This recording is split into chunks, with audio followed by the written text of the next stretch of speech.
I feel like there's been a huge fight, or there will be. Very explosive. Like, you two have been holding things back for a while, and it's come to a point where you're just exploding. And I feel like this death card is showing that this might be the end of a relationship, or this could be the end of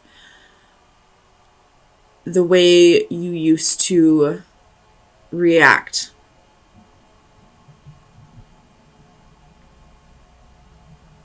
Like, you're taking a look back at the situation and realizing that this was maybe blown out of proportion, or that this fight or argument was bigger than what it really was, if that makes any sense. Like, if you're staying and working on the relationship, you realize that the way you reacted in the situation only made things worse. Or if this relationship is ending, you realize that this is just the straw that broke the camel's back, I guess. So I see this going one of two ways. It's all up for you to decide how it resonates. And it's up for you to decide whether this fight is the final straw, or if this is something that's going to get you to realize your part in the unhappiness in this relationship.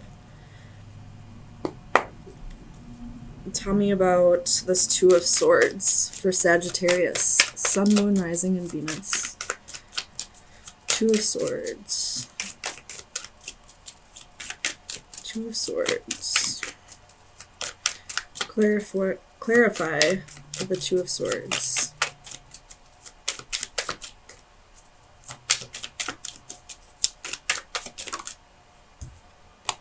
You have the Magician.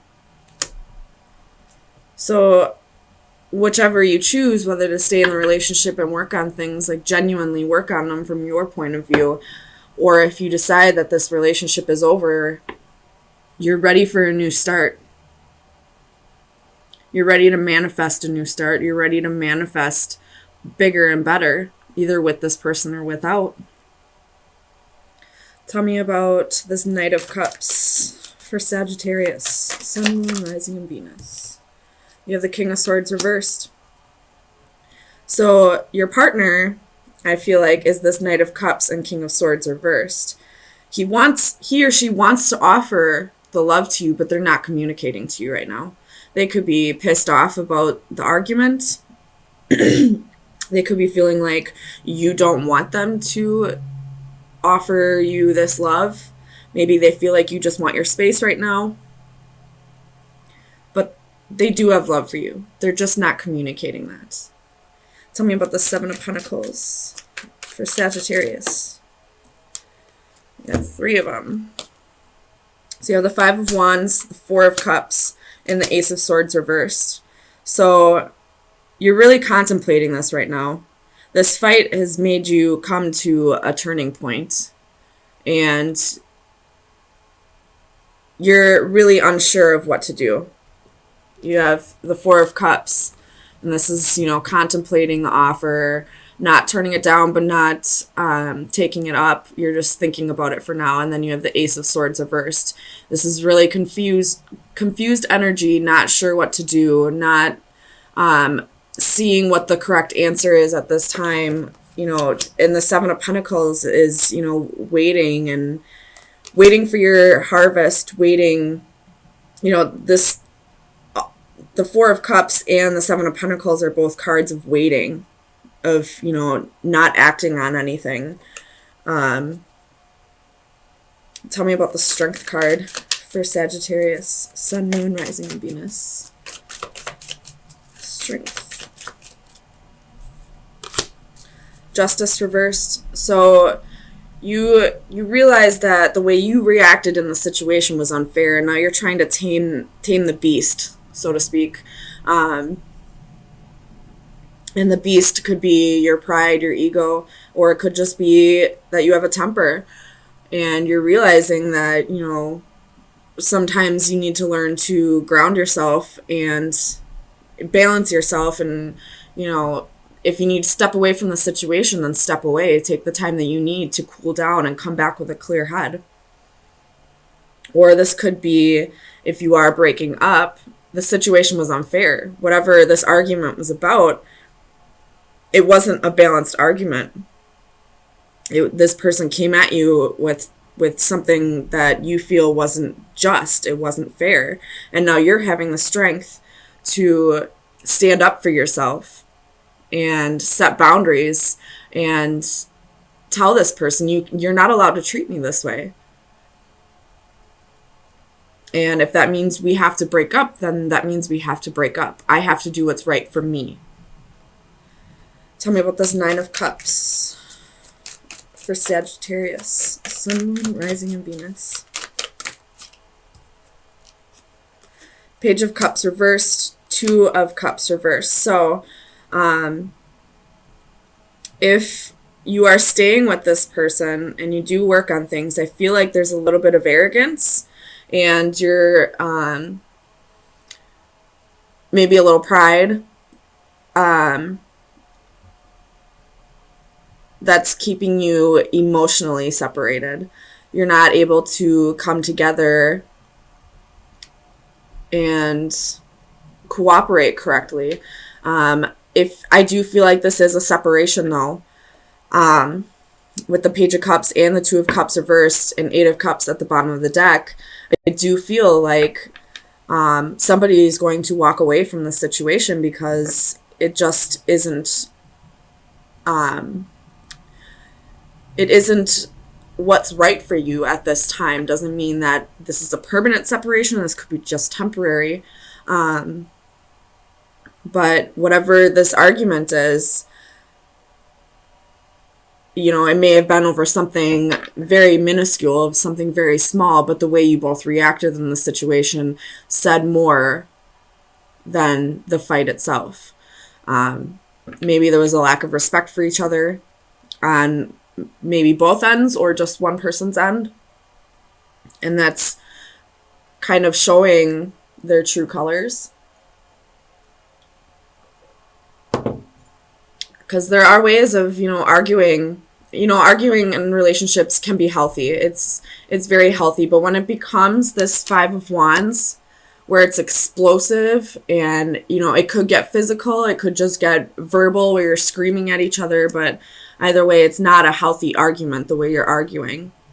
And there needs to be a transformation here, whether that be a break, time away from each other to really appreciate each other more, or a permanent breakup.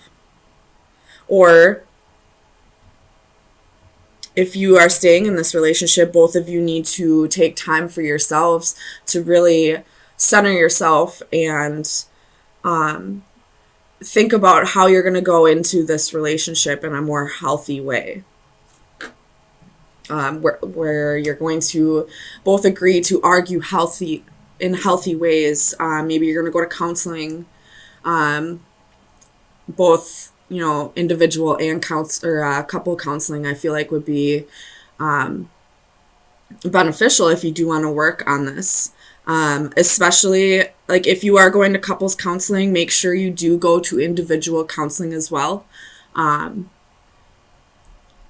Generally in relationships, the one thing that, whether, like, it doesn't matter the actual reason why you broke up, the overall reason is because we had something about ourselves that we needed to work on and we weren't able to fix it in time to fix the relationship. So if you are going to go to couples therapy, make sure you go to individual therapy as well. I know with my family, we went to family therapy back when I was a teenager, and we all individually went to therapy as well. And it definitely helps, not only because sometimes there's issues that you want to talk about that you can't talk about in front of your family, or, being able to say your side of the story unbiased without worrying about what the other person's going to say, or, worrying if they're going to twist the story at all. You'll be able to get your side out of it. So if you do go to therapy, make sure you go for individual therapy as well. So let me get you an oracle card from the Oracle of Visions. Oops.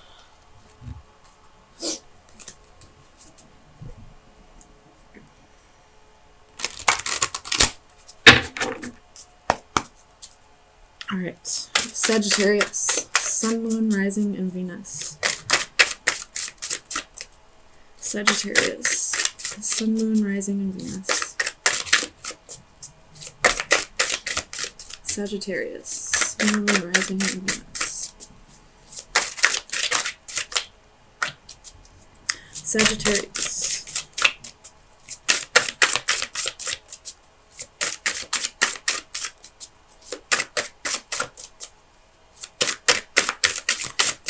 Come on, give me one. There we go. Flew right out the top of the deck. Alright. It's the number 44. That is a Ascended Master number. And it's about...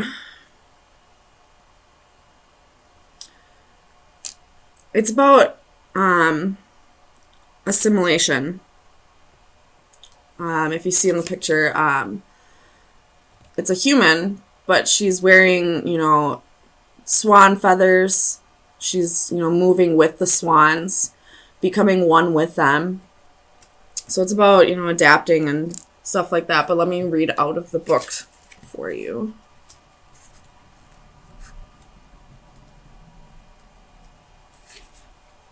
Unison, common goals, shared values, at one with others.